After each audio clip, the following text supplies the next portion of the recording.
Imaginez un peu. D'un côté, on a l'organisation la plus riche, la plus puissante, la plus redoutée du monde. Et puis, du jour au lendemain, plus rien. Tout s'effondre. C'est ça l'histoire de la chute brutale des Templiers. Et pour la comprendre, on va se laisser guider par l'historien du 19e siècle Jules Michelet. On va voir ensemble comment le pouvoir, le secret et la trahison ont pu signer la fin de cet ordre, qui semblait pourtant éternel. Alors, tout commence par un pacte secret. On est en 1305, au fin fond d'une forêt. D'un côté, on a le roi de France, Philippe le Bel. De l'autre, un archevêque, Bertrand de Goth, qui n'a qu'un rêve, devenir pape. Le marché, il est simple, hein, le trône de Saint-Pierre contre une loyauté absolue. Mais le roi, il a une toute dernière condition. Une condition si terrible qu'elle est chuchotée, presque dans un souffle. La suppression totale des Templiers. Bertrand accepte. Il deviendra Clément V. Et voilà, le piège vient de se refermer sur eux. Mais la question c'est pourquoi? Comment est-ce que les plus grands champions du Christ ont pu devenir l'ennemi public numéro 1? Pour le comprendre, il faut revenir en arrière. Parce que, et c'est ça qui est fou, c'est dans leur ascension spectaculaire qu'on trouve déjà les germes de leur propre destruction. Finalement, leur plus grande force, eh bien c'est ça qui va devenir leur plus grande faiblesse. Faut dire qu'au départ, l'idée elle est pure, elle est même presque poétique. L'idée, c'est de créer le soldat ultime. Un moine dans l'âme, mais un guerrier sur le champ de bataille. Les Templiers, ils devaient être ça, le bouclier de la chrétienté en Orient, une force permanente. Et les mots de Saint Bernard, qui était un peu leur père spirituel, résument tout. Glorieux les vainqueurs, heureux les martyrs. Ce n'est pas juste un appel à se battre, c'est la promesse du salut par le sacrifice ultime. Ils étaient les deux à la fois, moines et soldats. Ils renonçaient à tout, au confort du monde, mais aussi à celui du monastère. C'était un idéal absolu, presque surhumain en fait. Et leur règle de vie, elle était d'une rigueur de fer, pensez-y. Ne jamais demander de rançon, ne jamais refuser le combat, même à 1 contre 3. C'était simple, la victoire ou la mort. Un Templier disait même avec fierté qu'il protégeait les nouveaux croisés comme une mère protège son enfant. On voit bien que c'était plus qu'une mission. C'était un véritable sacerdoce. Seulement, voilà, un tel dévouement, ça attire forcément les faveurs, les dons, et donc le pouvoir. Et tout doucement, l'idéal spirituel des débuts va accoucher d'un monstre politique et financier. Un véritable État dans l'État. Et il y a une phrase qui résume parfaitement ces changements. C'est une phrase terrible de Richard Cœur de Lion sur son lit de mort. En léguant son orgueil aux Templiers, il dit tout. L'humilité des débuts a laissé place à l'arrogance. Et ça, les rois commençaient à s'en rendre compte. Pour qu'on se rende compte de cette puissance, il y a un chiffre qui parle de lui-même. Plus de 9000 manoirs. C'est un empire immobilier qui couvrait toute l'Europe. Si on ajoute à ça les forteresses et le fameux trésor légendaire gardé à Paris, on a une sorte de multinationale avant l'heure. Une organisation plus riche que beaucoup de royaumes. Mais le vrai pouvoir, au fond, c'était d'être au-dessus des lois, carrément intouchable. Ils ne rendaient de compte qu'au pape, donc ils ne payaient aucun impôt. Les rois ne pouvaient rien contre eux. Pire encore, souvent, c'étaient les rois qui leur devaient de l'argent. Ils étaient bel et bien devenus cet État dans l'État. Une puissance qui commençait à faire de l'ombre au trône. Et disons-le, Philippe le Bel n'aimait vraiment pas qu'on lui fasse de l'ombre. Autant de pouvoir, protégé par le secret le plus absolu. Forcément, on se demande qu'est-ce qui pouvait bien se passer derrière les murs de leur commanderie. L'orgueil et cet isolement, ça crée un vide que la rumeur n'a pas tardé à remplir. Et ces rumeurs, ça va devenir les armes de leur destruction. Michelet, lui, il utilise une image très parlante. Pour lui, l'ordre des Templiers, c'était comme un iceberg.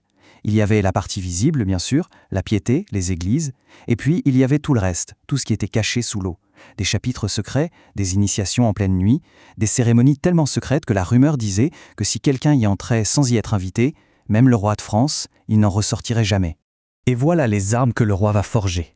Des accusations parfaitement calculées pour retourner l'opinion, pour choquer l'esprit de l'époque. Renier le Christ, cracher sur la croix, adorer une idole. Ce n'était plus juste les accuser de péché, non. C'était en faire l'incarnation du diable sur terre, l'ennemi de l'intérieur. Franchement, une campagne de com politique d'une efficacité redoutable. Mais Michelet y propose une analyse vraiment fascinante de l'accusation la plus grave, celle du reniement du Christ. Pour lui, il s'agissait peut-être d'un rituel symbolique. Le nouveau venu devait en fait imiter Saint Pierre qui renie le Christ.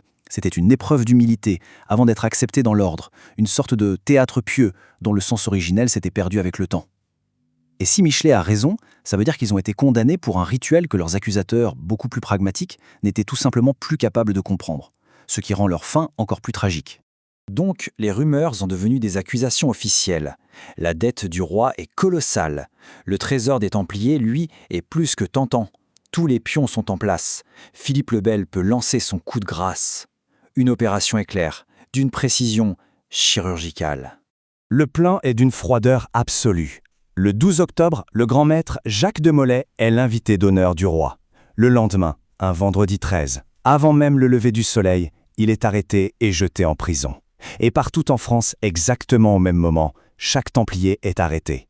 Le piège, qui a été préparé pendant des mois en secret, vient de se refermer en l'espace d'une nuit. La trahison est totale et l'effet de surprise dévastateur. Et pour obtenir les aveux, on va utiliser la violence la plus extrême qui soit. Michelet raconte l'histoire terrible de ce chevalier à qui on a littéralement brûlé les pieds, jusqu'à ce que les os de ses talons tombent. On imagine bien que les aveux obtenus sous une telle douleur n'avaient absolument aucune valeur. Le procès n'était qu'une mascarade, une simple mise en scène pour déguiser la soif d'argent du roi en acte de justice. Et quand la torture physique ne suffisait pas, il y avait la terreur psychologique. Ce témoignage, il est glaçant. Un Templier dit « Après avoir vu 54 de mes frères emmenés sur des charrettes pour être brûlés, j'étais prêt à tout avouer, même que j'avais tué Dieu lui-même. » Que dire de plus? Face à une telle barbarie, la vérité n'a aucune chance. La seule chose qui compte, c'est de survivre. Juste un jour de plus. Alors oui, il y a la cupidité du roi, les accusations d'hérésie, tout ça, ça explique le comment ça s'est passé. Mais Michelet, lui, il va plus loin. Il se pose la question du pourquoi. Le pourquoi profond. Et sa réponse, elle est assez surprenante. Pour lui, ce n'est pas juste une histoire de péché et de corruption. Pour Michelet, la vraie clé, elle est là. L'ordre est mort d'un symbole non compris. En fait, c'est le choc entre deux mondes. D'un côté, l'esprit médiéval, qui est plein de rituels, de symboles, de ce qu'il appelle la poésie. Et de l'autre, l'esprit moderne, qui commence à naître, celui de l'État, du roi, qui est beaucoup plus terre-à-terre, plus prosaïque. Au fond, les Templiers n'ont pas été détruits pour leurs actions, mais parce que ce qu'ils représentaient était devenu incompréhensible pour leur époque. Et tout ce qui est incompréhensible devient dangereux. Et cette histoire, elle se termine dans les flammes. Alors qu'il est condamné à la prison à vie, le grand maître Jacques de Molay a un ultime sursaut de courage. En plein Paris, sur le parvis de Notre-Dame, il retire ses aveux. Il crie son innocence et celle de tout l'ordre. Pour le roi, c'est un affront, un défi insupportable. La sentence tombe, immédiate, le bûcher. Et le soir même, le dernier grand maître des Templiers meurt en martyr, fidèle jusqu'au bout à un idéal que son temps n'était plus capable de comprendre. Au final, l'histoire des Templiers, telle que Michelet nous la raconte, c'est un avertissement. Elle nous rappelle à quel point il est facile et dangereux de détruire ce qu'on ne comprend pas.